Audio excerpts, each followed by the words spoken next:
Bismillahirrahmanirrahim. Assalamu alaikum students. Today we are going to talk about OMR, sheet filling and on-screen marking for e-sheets.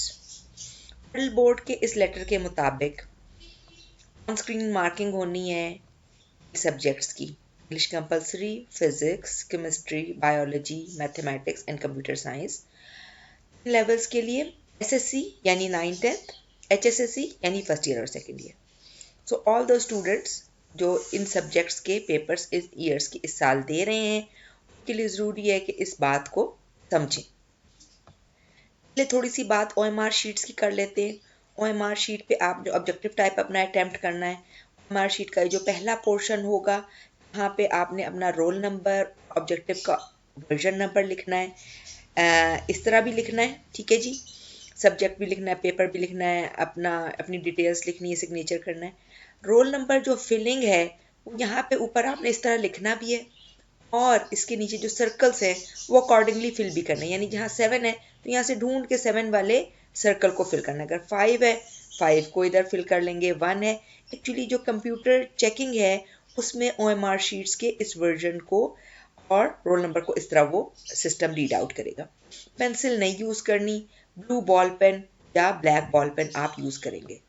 जब आपने जितने भी आपके questions हों, different subjects के different हैं, किसी क्लास के 12 हैं, किसी के 17 हैं, किसी के 20 हैं, आपने अपने ऑब्जेक्टिव के लिहाज से आंसर्स के सर्कल्स को फिल करना है, यूज़ करना है. और करेक्ट फिलिंग ये है कि इसमें पूरा सर्कल प्रॉपरली फिल हो.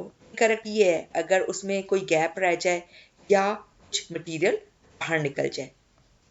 और गलती जो स्टूडेंट्स ओएमआर शीट्स में कर देते हैं ये कि एक से ज़्यादा ऑप्शंस को फिल कर देंगे. जब भी आप किसी भी क्वेश्चन के लिए एक से ज़्यादा ऑप्शन को फिल करेंगे तो आपका वो क्वेश्चन जो है वो रॉन्ग कंसिडर होगा. And it is the responsibility of the student कि वो प्रॉपर फिल करे. Correct filling of the circle is the responsibility of the student. और इस चीज़ का भी ध्यान करना कि उसने क्रॉस करना या कहीं और किसी भी और पे, मतलब लेट सपोज के क्वेश्चन 16 एमसीक्यू जो है उसका अगर ऑप्शन करेक्ट बी है तो आपने सिर्फ बी के सर्कल को फिल करना है. ए, सी और डी को हरगिज टच नहीं करना. कोई एक्स्ट्रा मार्किंग आपके ओएमआर शीट के ऊपर ना हो, सिर्फ जो आपकी करेक्ट फिलिंग है वो आपने करनी है. We come towards E sheet. E sheet का भी रोल नंबर इसी तरह आप फिल करेंगे. Of examination, subject, paper, date, ये सारे नंबर आप यहाँ फिल करेंगे और यहाँ पे आप अपना रोल नंबर फिल करेंगे जैसे ओएमआर शीट पे फिल किया.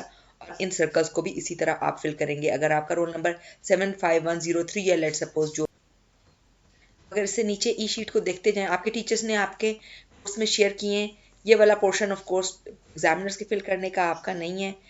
ये पेज, सेकेंड पेज आपका इंस्ट्रक्शंस का है जिसमें मेन बात यही है कि रोल नंबर एक जगह आपने लिखना है, कहीं और नहीं लिखना बिल्कुल.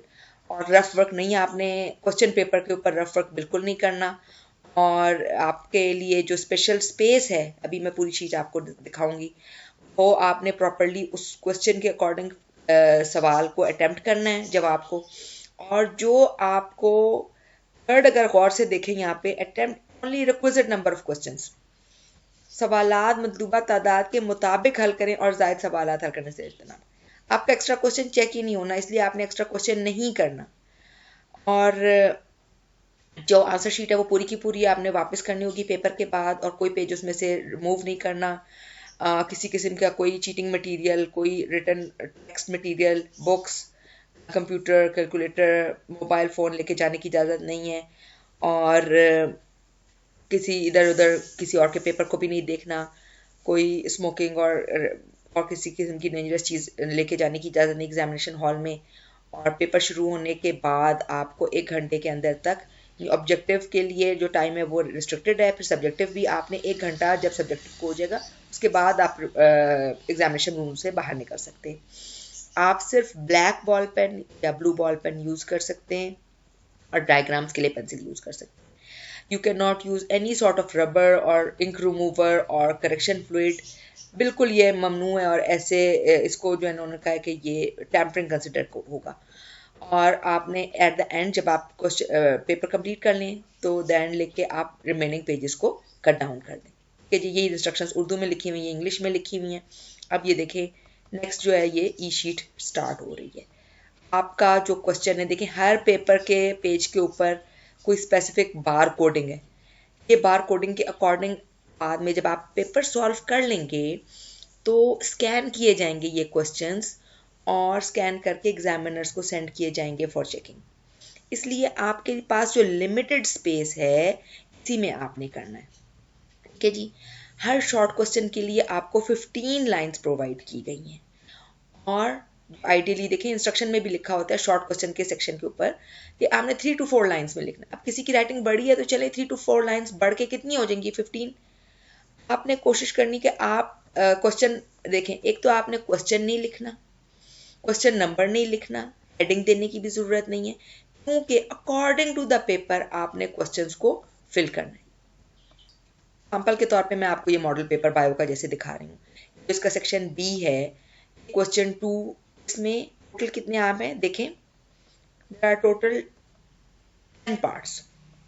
ठीक है जी, 2 का 1, 2 का 2। अब आपने अगर 2 क्वेश्चन का जब आप सेक्शन बी कर रहे हैं तो ई शीट पे आपने 2 का लेट सपोज अगर 1 पार्ट नहीं करना, आपको नहीं आता, मतलब एक आपने पहले 5 मिनट इस चीज पे लगाएं पेपर रीड करने पे और देखें आपको कौन कौन से सवाल सही आते, उन सवालों को ही करें। सोच के समझ के दोबारा आप काट के नहीं कर सकते क्योंकि वही जगह है। मतलब अगर लेट सपोज आप क्वेश्चन नंबर 2 का पार्ट 1 नहीं कर रहे तो आपने क्वेश्चन नंबर 2 का पार्ट 2 करना है। वो आप किधर करेंगे, वो आप लेट सपोज आपने 2 का पार्ट 1 नहीं करना, आप ये जगह खाली छोड़ देंगे, इधर आप कुछ भी नहीं लिखेंगे। आप किधर लिखेंगे, क्वेश्चन नंबर 2 पार्ट 2। यहाँ पे आपका जो क्वेश्चन है एग्जामिनर को पता है उसको यही क्वेश्चन मिलना है। मोस्ट प्रोबेबली एक एग्जामिनर ने एक ही क्वेश्चन या कुछ क्वेश्चन चेक करने हैं तो उसको पता है कि क्वेश्चन नंबर 2 का पार्ट 2 क्या है। आपने इस जगह पे उसी के आंसर को लिखना है, इसलिए यहाँ ना क्वेश्चन नंबर लिखने की जरूरत है आपको, क्वेश्चन दोबारा लिखने की जरूरत है, ना हेडिंग डालने की जरूरत है। ठीक है, direct to the point, concise words में, प्रिसाइज वर्ड्स में, पॉइंट वाइज करके लंबे लंबे जुमले, लंबे लंबे पैराग्राफ बनाने की आदत बिल्कुल छोड़ दें।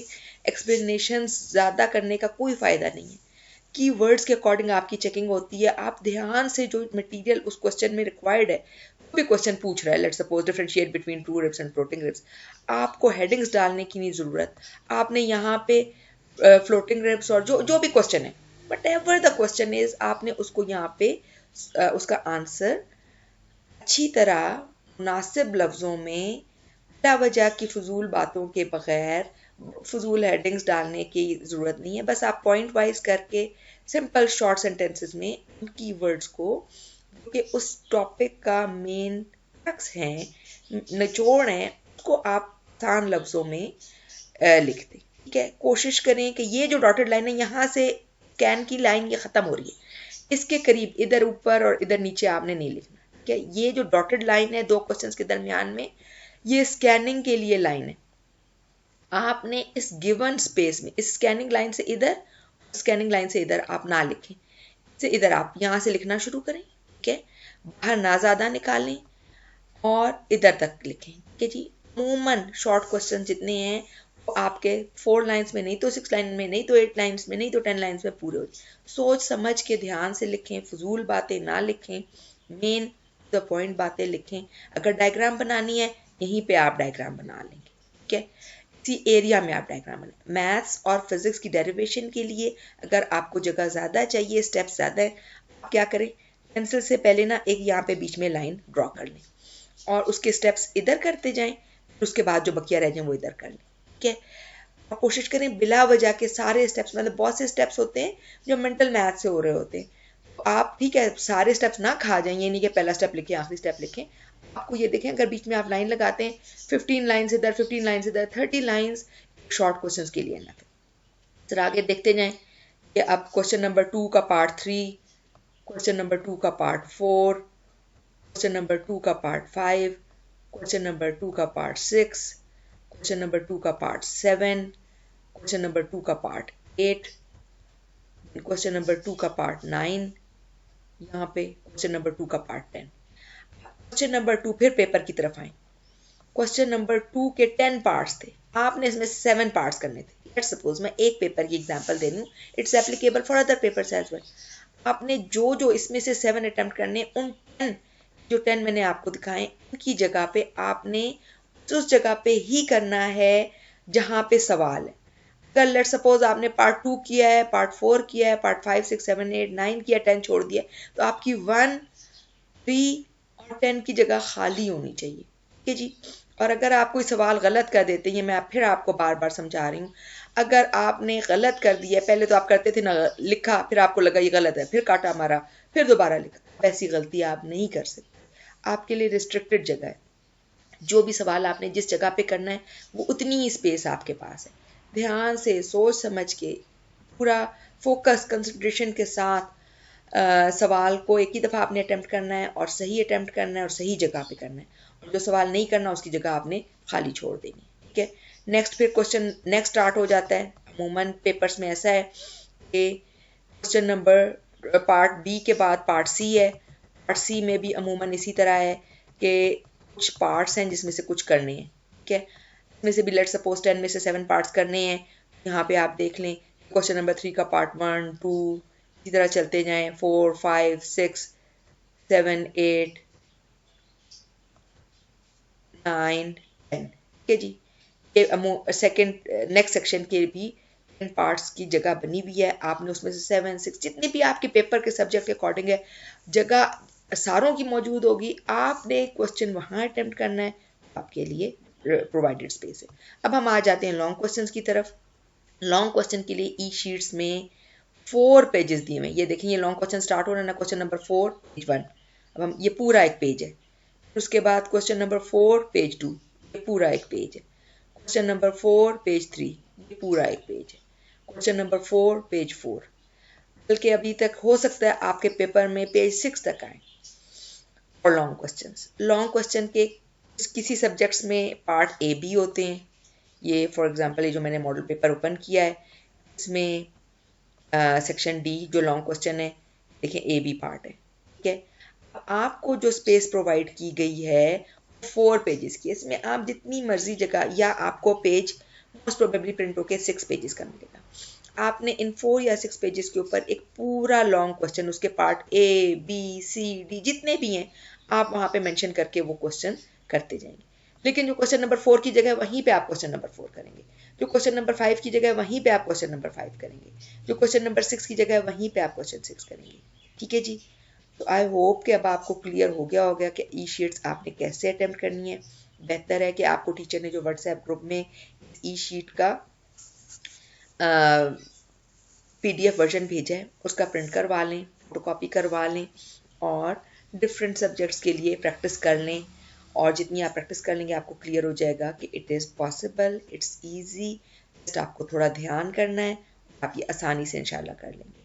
Best of luck for your exams. अल्लाह हाफिज़।